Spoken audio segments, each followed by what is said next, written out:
The Libra full moon and Venus going direct, there is no way we can't talk about the original Venus, Inanna. I had never seen this image before, but I think it's pretty fitting with what we're talking about. Okay, remember we've learned about Venus and her retrograde era, the morning star and the evening star, how Egyptians thought that Venus was two different stars because it behaved different. Okay, this is why Venus is associated with Libra, that duality, but also the story, the myth of Inanna is beautiful. Her myth shows the duality. She is the goddess of love. She's a Sumerian goddess, but her descent into the underworld is Venus's retrograde. That is where we get that myth. Why did she want to go down to the underworld to visit her sister Estrigel? Most say it is to attend the funeral of the slain husband. Others think she was being a little bit sneakier or looking for a past love. I don't know why she went down, but I do know she went down there, and that's what matters. As Inanna descends into the underworld, she has to go through 7 gates,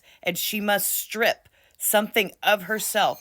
As she descends further into the underworld, she has to forget all of the things that she's attached to herself that she thinks are power, her crown, her jewel. No, we want people to take things with them to the underworld. We've left them coins. We've done that. But this myth shows us that we will be stripped bare. And I have to tell this story because it's almost Easter. Because she's the one that rose and died, okay? Now, I see a lot of you talking about Easter and how it's stolen from paganism. It's not. We don't have Easter. We worship the return of the sun.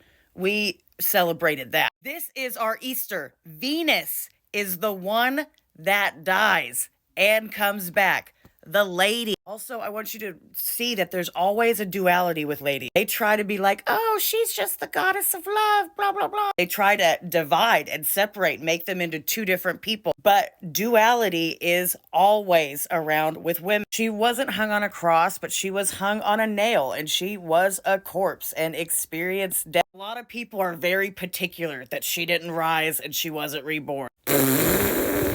Again, with myths, there's so many different versions. There's different reasons why she rose or how she rose. A lot say Enki sent some flies. Others say that she got someone to replace her. Another says that she just made an agreement with her sister that she could return. Either way, Venus has risen this weekend. She has risen as morning star. She is the light bringer. She comes to bring us the... Now, let's talk about some times that she's risen as a morning star and what has happened. Because this is important. It's really important that she's rising as morning star for us with all this crap. I would argue that the very last time Venus rose as morning star was when the Me Too movement started.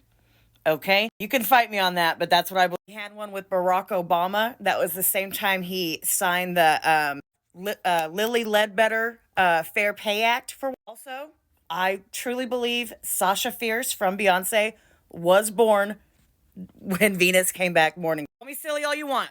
So what will rise from us now? Just know, women, we are so complex that they separated us into multiple goddesses and myths and stories. And that should make us feel a little impacted. They want us to repress and hate one side of ourselves because we would be unstoppable. Happy Easter, this kind of Easter, this kind.